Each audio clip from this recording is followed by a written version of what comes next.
Bueno, hoy día vamos a empezar ya con el tercer bloque.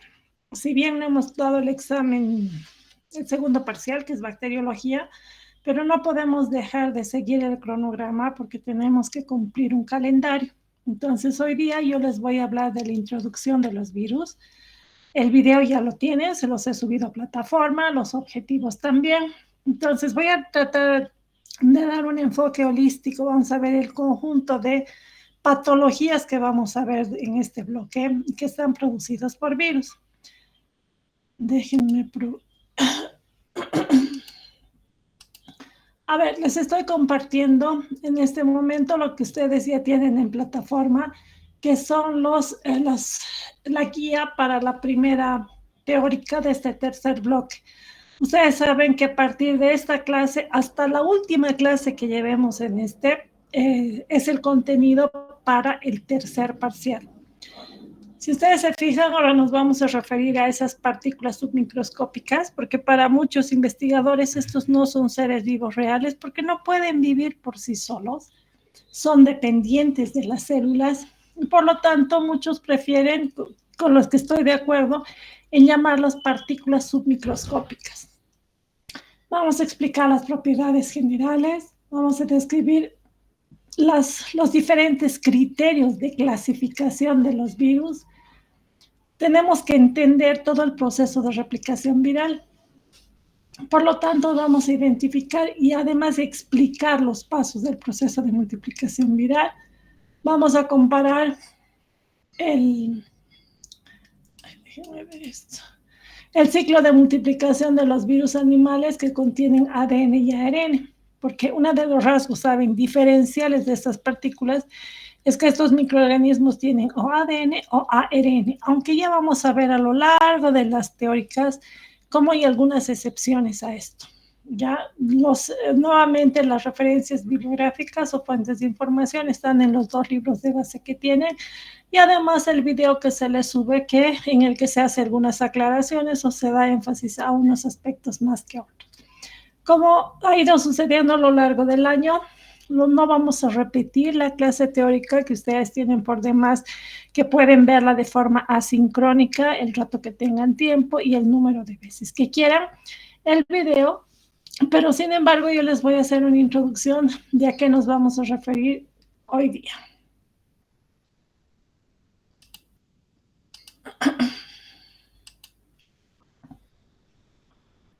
Déjenme ver.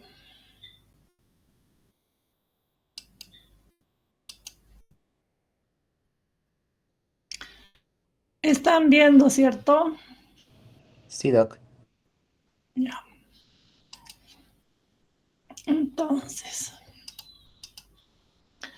ahora les he hecho como una pequeña introducción para que entendamos qué es lo que queremos ver a lo largo de este último bloque. Y para eso tenemos que quedar claros que hay muchas enfermedades de origen infeccioso que están causadas por estas partículas. Ya habíamos mencionado que estos son para algunos microorganismos, para la gran mayoría no, pero que se caracterizan porque tienen la capacidad o la habilidad de entrar a las células, modificar la maquinaria enzimática de las células, de manera que todos los organelos, todo el sistema de síntesis proteica, síntesis de ácidos nucleicos, van a quedar a la orden de estos microorganismos. Y al final se van a dar cuenta que todo está definido por el material genético.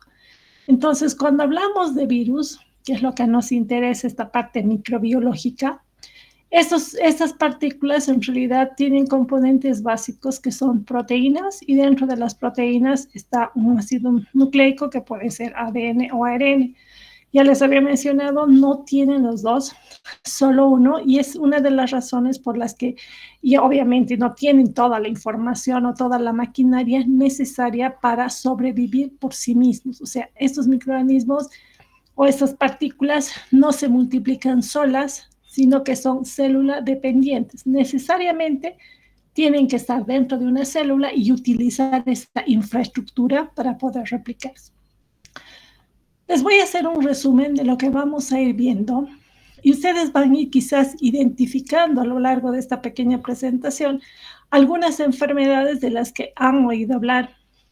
Ahora, por ejemplo, está muy en boga, está por la situación, por la coyuntura en la que estamos viviendo, estamos hablando de patologías virales que están causando una alerta epidemiológica. ¿Alguien me puede decir cuál es? Sarampión. El sarampión, por ejemplo. Si ustedes se fijan, ahora se ha decretado una emergencia sanitaria. ¿Por qué? Porque el sarampión es una enfermedad, es de origen viral, muy transmisible, y a diferencia de otras enfermedades virales, no es tan inocuo, o sea, puede llevar a complicaciones más o menos severas. Y si ustedes se dan cuenta, en nuestro país por lo menos estuvo en un silencio epidemiológico durante años, donde no se habían detectado casos de sarampión.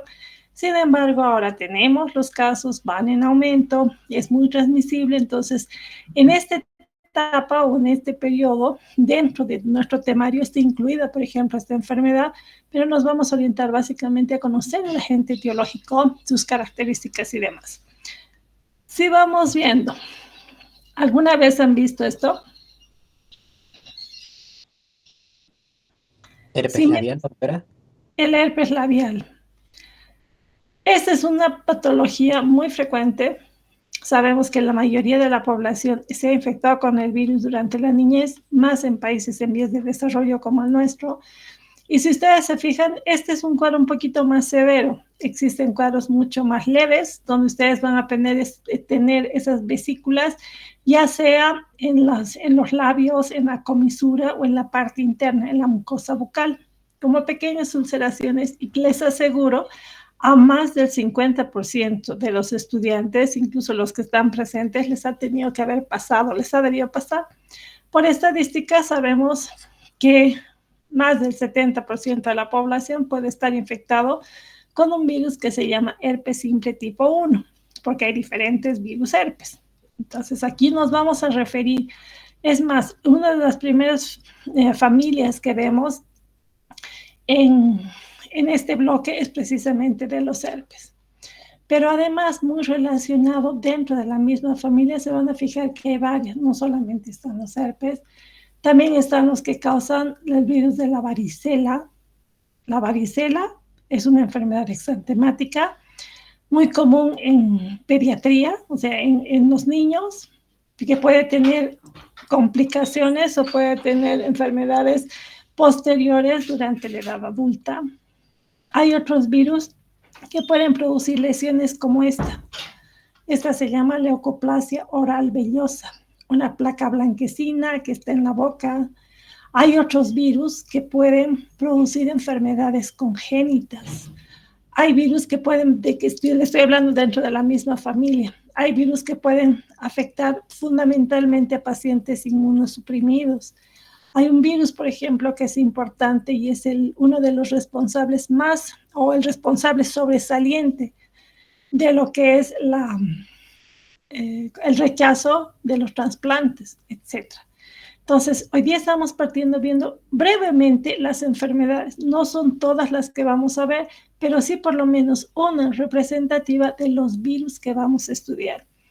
Un mismo virus puede infectar la primera vez y producir, por ejemplo, esta que es la varicela, la enfermedad exantemática, y este mismo virus, años después, puede dar una segunda enfermedad o puede reactivarse bajo una forma clínica diferente. Por ejemplo, el herpes zóster o el famoso zóster o la culebrilla que le llaman. Ya vamos a ver qué características comunes tienen estos, cuáles son los virus que están dentro de este grupo de los herpes virus, de la familia, el género, cuáles son las especies que se han identificado. Y tenemos que analizar, en todos los casos vamos a partir observando o describiendo y analizando las características microbiológicas de estos agentes etiológicos de enfermedades infecciosas. Después vamos a ver un poco la patogenia, o sea, cuál va a ser la puerta de entrada, por ejemplo, en este caso, por dónde entra el virus, lo mismo en este y así sucesivamente. Vamos a ver la patogenia, vale decir, cuáles son los mecanismos por los cuales estos virus causan daño. Esto vamos a relacionar con la enfermedad clínica, que es lo que les estoy mostrando como ejemplo, solamente estos ejemplos hoy día, para después hacer un análisis de cómo podríamos lo mismo, hacer un diagnóstico, un tratamiento, y tenemos que dar las pautas de la epidemiología, de la prevención y la profilaxis. Si seguimos viendo, hay otro grupo importante de virus que dan lo que son las hepatitis, una inflamación del hígado. Y si ustedes se fijan aquí, lo común es la enfermedad, la hepatitis. Aquí lo que les había puesto en común es los herpes, que tienen una características microbiológicas generales comunes. Ya vamos a ver las diferencias específicas en cada uno de los casos. Y en este otro les presento los virus de la hepatitis, que lo común es que dan hepatitis, pero son virus diferentes, pertenecen a familias diferentes, con una estructura, fíjense, completamente diferente y una información genética lo mismo. O sea, si ustedes comparan, ¿qué estamos diciendo? Que es un virus, vamos a definir, y en la teórica tenemos eso, ¿no? Si ustedes han visto el video, está claramente definido, partimos la presentación de esta clase explicando qué es un virus. Y en general ya les había mencionado que son proteínas organizadas formando una estructura que es la cápside, y dentro está el material genético. Algunos, además de esa cápside, que son proteínas y el material genético, tienen una envoltura, que es una membrana, que usualmente se la roban o le quitan a la célula que infecta, porque los virus solitos no pueden codificar la envoltura, o sea, esa capa de fosfolípidos. Sí codifican proteínas, sí pueden replicar su material genético, pero usualmente esta estructura lipídica o fosfolipídica le roban a alguna de las células que han infectado. Entonces vamos a ver que hay diferencias. Solamente observando la imagen ya se pueden dar cuenta que algunos tienen esta estructura más icosaédrica, otros tienen la envoltura y así sucesivamente. Otros virus que vamos a ver, unos que producen o que son importantes, por ejemplo, durante el embarazo, que pueden estar asociadas con abortos, que pueden dar lugar a enfermedades exantemáticas, y vamos a hablar de los parvovirus. Hay otros virus que pueden dar infecciones gastrointestinales y también respiratorias, los vamos a conocer como los adenovirus. Otros que van a dar infecciones de piel produciendo estas lesiones, los poxvirus. Y solamente vean la foto, fíjense que son diferentes, pero lo interesante es que hoy en día estos virus están estudiados, se conoce la estructura genética que tienen, ya se tiene una idea de la disposición tridimensional de las proteínas que forman esta estructura, etc. Hay otros virus que tienen más como blanco el tracto gastrointestinal y por lo tanto pueden dar origen, por ejemplo, a gastroenteritis, ser causantes de diarrea. En este grupo vamos a ver a los rotavirus, que seguramente han oído hablar porque disponemos de vacuna como medida profiláctica, los reovirus y los calicivirus. Lo mismo, fíjense, tienen una estructura que les es característica y que también está bien descrita. Luego vamos a ver un grupo grande que son los retrovirus. Dentro de los retrovirus vamos a ver o vamos a analizar con mayor profundidad al virus de la inmunodeficiencia humana, el VIH, que este virus, aquí les he puesto más que la foto de la enfermedad misma producida por el virus. Como este virus produce una inmunosupresión, el huésped que está enfermo tiene más susceptibilidad de ser infectado por otros microorganismos como los hongos o bacterias u otro virus como el virus herpes tipo 8 que podemos ver acá. Después tenemos una familia de los paramyxovirus y dentro de este vamos a diferenciar también diferentes o vamos a observar o describir diferentes virus. Y dentro de ellos, dentro de este grupo, aquí vamos a estudiar lo que es el sarampión, ya producido por un virus, que es el virus del sarampión, que está dentro de este grupo. Y lo vamos a también relacionar a este con otros virus, como por ejemplo el virus de la parotiditis, que es el que produce las paperas, o el virus que produce cuadros respiratorios como el virus parainfluenza o el virus respiratorio sincicial, que puede dar infecciones del tracto respiratorio bajo, muy importante en pediatría.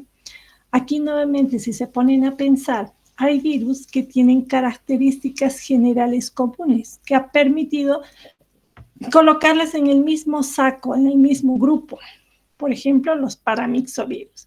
Pero si ustedes analizan, dependiendo de cuál de los virus estamos hablando, vamos a tener patologías que son diferentes.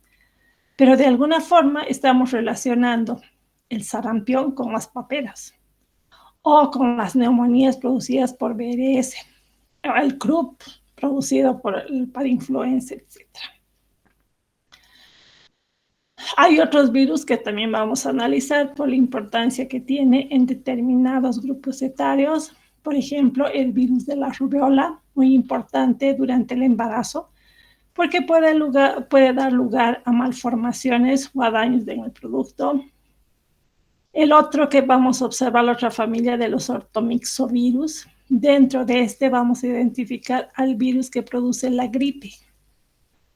Este virus también tiene importancia en nuestra región, o es muy importante epidemiológicamente hablando, porque ustedes saben que hace unos años surgió lo mismo, una pandemia que no llevó a la situación crítica que nos llevó el coronavirus, pero que no dejó de ser importante. Y hoy en día hay pacientes en nuestro medio que se mueren con una influenza.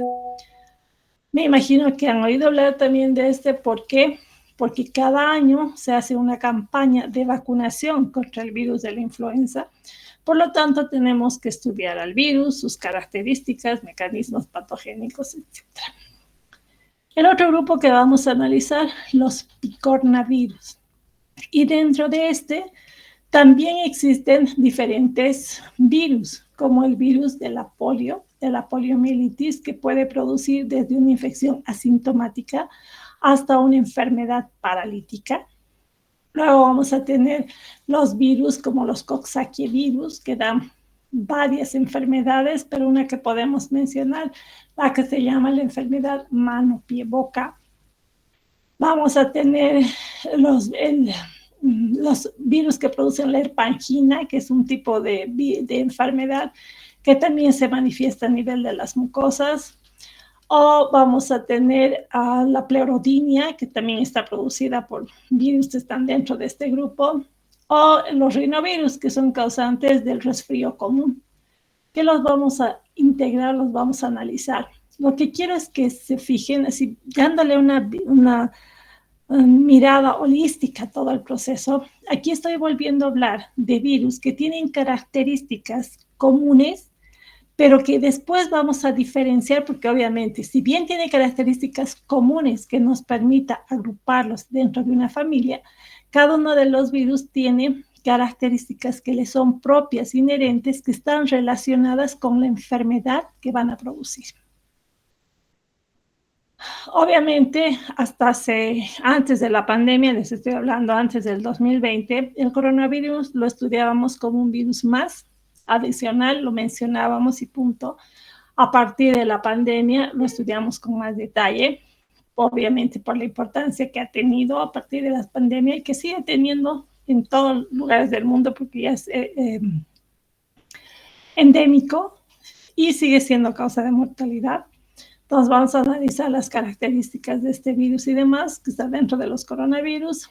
Y vamos después a pasar a otro grupo de virus que tienen características bastante peculiares, que pueden transmitirse generalmente o por artrópodos o por roedores. Entonces vamos a empezar a hablar de los togavirus, cómo se transmite a través de los mosquitos, cómo puede dar infecciones que pueden ser exantemáticas, que se caracterizan porque son inflamatorias, que son causantes de artritis y demás.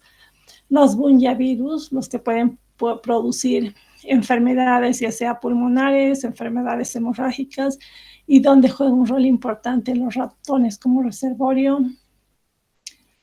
Y aquí pasamos a otro, fíjense, flavivirus. Estamos hablando de lo mismo. Virus que tienen características comunes, y al final eso está determinado genéticamente, ¿Y cómo se los puede relacionar? Usualmente es por comparación de la información genética y la homología que tengan en su información genética. Y dentro de este vamos a ver el virus del Zika, que hasta no hace pocos años se vio que cobró relevancia. No es que se lo haya descubierto recién, se lo descubrió hace muchos años, pero si ustedes recuerdan, hace unos años en el Brasil especialmente, empezaron a observar casos de nacimiento de niños con microcefalia. Cuando hicieron la asociación, al parecer esto está asociado con un virus que es el virus del Zika. En nuestro medio, ¿qué es importante?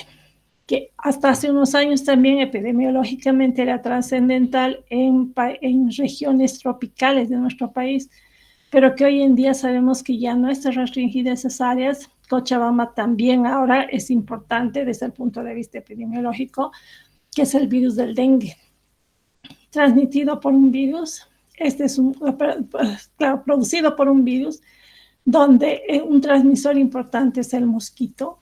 Y es bien interesante cómo a medida que han pasado los años, estos vectores se han ido adaptando a las condiciones climáticas adversas, porque es básicamente de climas tropicales, pero a medida que ha ido pasando el tiempo, se ha ido adaptando a la altura del nivel del mar que estamos en Cochabamba y a las condiciones climáticas. Y hoy en día, por ejemplo, ya hay casos de dengue autóctono. Entonces, nos tiene que quedar claro qué es el dengue, cómo es el virus del dengue, qué características, qué clases, si hay vacunas, si no hay vacuna, etc. Lo mismo con la fiebre amarilla. La fiebre amarilla también transmitida por mosquitos.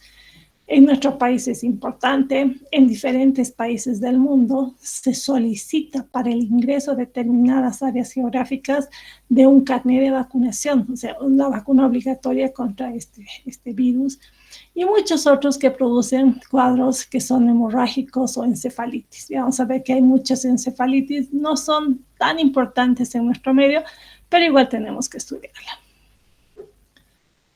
Vamos a ver después a los arenavirus, donde también son transmitidos por roedores, con una estructura característica, con su material genético en diferentes secuencias.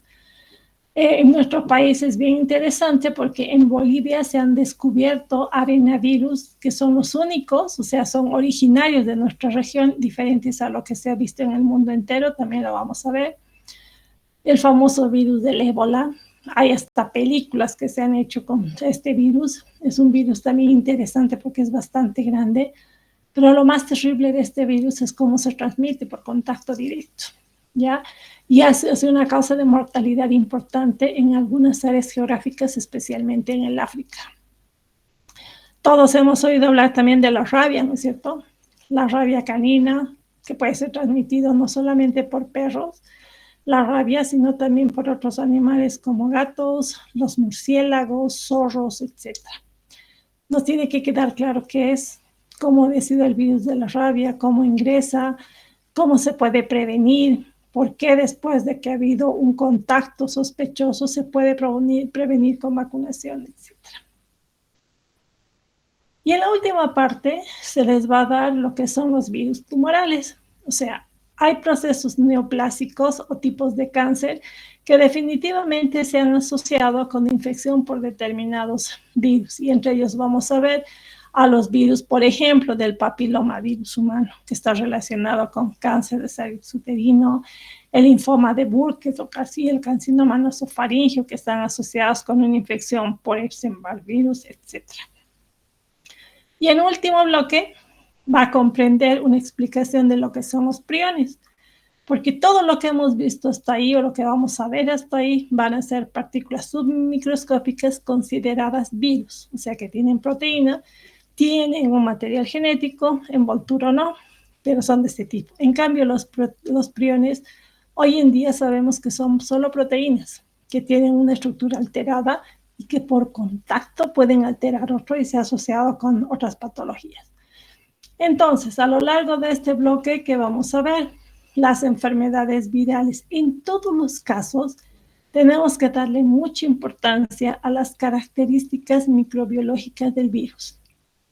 Tenemos que saber qué forma tiene, qué morfología. Si ustedes ven solamente esta foto, vean, a ver, analicen. Estos tienen una forma más helicoidal. este tiene una forma de un icosaedro, con estos apéndices saliendo en la superficie. Algunos no tienen esos apéndices. Hay otros que están con una envoltura o manto, pero en esa envoltura se pueden identificar unas proteínas. Entonces, en cada uno de los casos se les va a ir explicando qué característica tiene, si tiene envoltura, si no la tiene, etc. Y aquí les había puesto unos videos que vamos a verlos muy brevemente porque son cortitos, que nos van a dar ideas generales, ¿ya? Por ejemplo, ¿cómo podemos miren la estructura del virus, que es más compleja. Acá tiene el cilindro, tiene estos apéndices.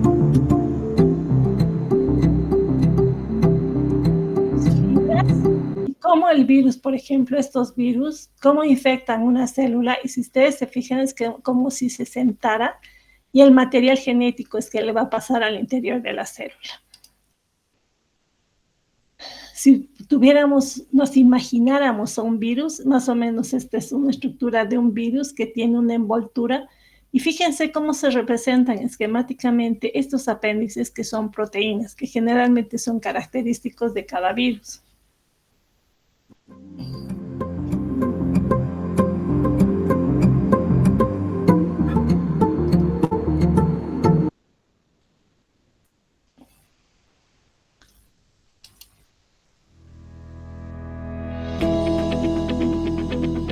Ciclo de vida de un virus. Los virus se presentan en una amplia variedad de formas, tamaños y estructuras. ¿Sabías que no son considerados seres vivos? Los virus tienen algunas características en común. Todos requieren de una célula huésped para reproducirse y generar nuevas copias. Los virus contienen una pequeña cantidad de material genético, y según el virus del que se trate, puede ser una corta cadena sencilla o doble de ADN o ARN. Este material genético está rodeado por una cápsula proteínica o cápsida. Cada virus posee una proteína en su superficie que es capaz de unirse a un componente definido de la superficie de la célula huésped. Por ejemplo, la proteína que se proyecta de la superficie de la partícula del VIH, definida como GP120, interactúa con una proteína específica llamada CD4, que se localiza en la superficie de algunos leucocitos sanguíneos, lo cual facilita la entrada de los virus en la célula huésped. La interacción de las proteínas virales y las del huésped determina la especificidad del virus, es decir, los tipos de célula huésped en los que los virus pueden entrar e infectar. Algunos virus tienen un amplio espectro de huéspedes y son capaces de infectar células de diferentes órganos o especies huéspedes variadas. Una vez que ingresa a una célula, el virus se replica, ensambla y libera. Esto se denomina ciclo de vida viral. Aunque el ciclo de vida viral puede variar de un virus a otro, se lo puede describir en 5 fases. Vamos a conocerlas. La primera fase es la de fijación. El virus se une a los sitios específicos de la superficie celular. Estas moléculas receptoras difieren de un virus a otro. En segundo lugar, se da la penetración. La partícula viral entra en la célula. En algunas células se efectúa por endocitosis, mediada por receptores. La vía más común para los virus que tienen envoltura es la fusión con la membrana. Durante la penetración o poco después, el virus pierde la cubierta. A continuación se da la replicación. Se inicia la fase sintética cuando queda al descubierto el genoma viral. En esta etapa, se copia el material genético para producir más proteínas virales que luego serán ensambladas. Según el tipo de virus, la replicación puede darse en el citoplasma celular o en el núcleo celular.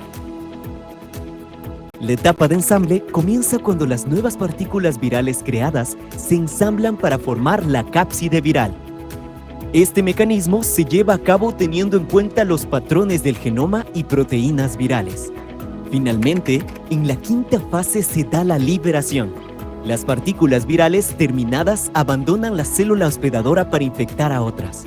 Este proceso se puede llevar adelante a través de 3 acciones: lisis, donde se produce la ruptura de la membrana celular; exocitosis, donde se libera el contenido hacia el exterior de la célula; y gemación, donde se libera el contenido por medio de la membrana celular, adosando fragmentos de esta. ¿Y qué hace nuestro cuerpo ante semejante arsenal de virus? En un medio invisible y silencioso, los virus son destruidos por miles de anticuerpos sintetizados por los linfocitos B. Si los virus no son destruidos, continúan replicándose hasta producir la muerte del huésped.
Si se fijan, lo que les he dado aquí solamente son videos así como para que vayan teniendo una idea de qué es lo que se ve en la primera clase.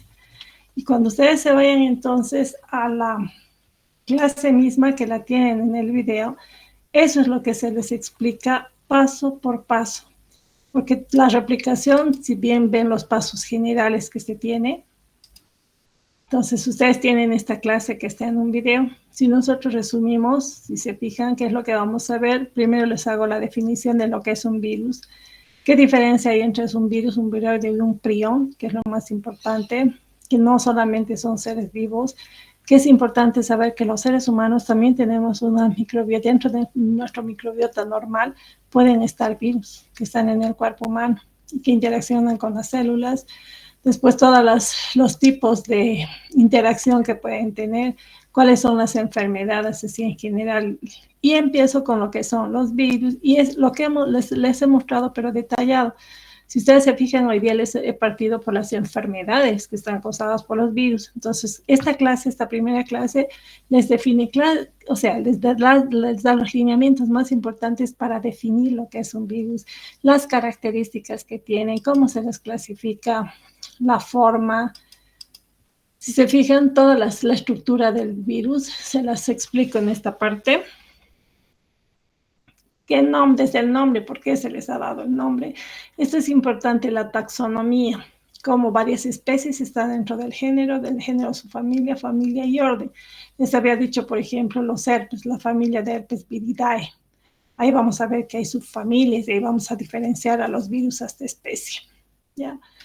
Hay diferentes criterios, cómo se los ha clasificado de acuerdo a la estructura, sus características bioquímicas. Hay diferentes criterios de clasificación y lo que he tratado de hacer en este punto es hacer un resumen de esto. Lo mismo de acuerdo a su estructura, cómo se clasifican los virus. Algo que es importante es el material genético a partir de lo que causa, puede ser también a partir, o sea, se puede clasificar de acuerdo a la enfermedad que producen, mecanismo de transmisión, de acuerdo al tropismo. Una característica importante que les describo es el tropismo, o sea, para que un virus infecte una célula necesita o requiere un receptor específico.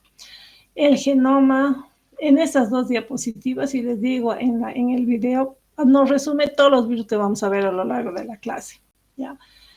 Según el espectro de huéspedes, cómo va. Hasta ahí les he dado clasificación de los virus, los diferentes criterios. Después, la parte genética es fundamental porque al final el ácido nucleico es el que define la naturaleza del virus y la enfermedad que produce. Y además, los escapes o la evasión a la respuesta inmune y la gravedad de las enfermedades. Entonces, ¿cómo varían genéticamente? ¿Cuáles son las consecuencias de las mutaciones? Tipo de variación. A lo largo del video les describo absolutamente todo eso. Y luego viene lo que es la replicación. Dentro de la replicación les he dado las pautas generales, pero además de eso les he puesto el ciclo y he hecho una diferenciación del tipo una diferenciación en los pasos de replicación en función al tipo de material genético que tiene, ¿cierto? Cómo se fija primero el virus, cómo ingresa, hay diferentes formas de ingreso o de penetración, cómo pierde la cápside, y finalmente la biosíntesis, que va a estar en función del tipo de virus, que sea ADN o ARN. Les explico claramente lo que es un virus ARN por edad positiva, negativa, porque a lo largo de la explicación de cada una de las familias, ahí se les va a decir que si es un virus ADN, si es ARN, si es de hebra simple, de hebra doble, si es polaridad positiva, negativa, y es esta clase donde se les explica qué significa cada uno de esos conceptos, ¿no? Porque eso va a definir en última instancia la forma en que se replique. Y esto alguna vez diseñé como para que entiendan lo que es un virus ARN polaridad positiva y negativa. Esto está explicado a lo largo del video y los pasos que se siguen, dependiendo lo que les decía, si es un virus de RNA de cadena sensible, doble, polaridad positiva, negativa, etc. Ensamblaje, la maduración, la liberación. Y eso es lo que no. Si se dan cuenta en este capítulo, entonces hacemos un resumen de las características generales de los virus para que a medida que vayamos viendo cada uno de los grupos podamos entender a qué se refiere la estructura, podamos relacionar con la patogenia y con las enfermedades que producen. Eso es lo que quería compartirles hoy día. No sé si tienen alguna pregunta, alguna duda, algún comentario. Yo sé que a lo mejor todavía no están empapados ni les interesa mucho, porque sé que todos están bacteriólogos hasta que vemos el segundo parcial, pero los invito a que en un momento que puedan empiecen a ver. Yo sé que viene una etapa que va a estar mucho más corta de tiempo para ustedes porque van a estar en parciales, pero tratemos de organizar. Alguna vez les he hecho organizar sus tiempos para darle más, o sea, para que esté más sistematizado su proceso de aprendizaje. ¿Alguna pregunta, alguna duda, algún comentario?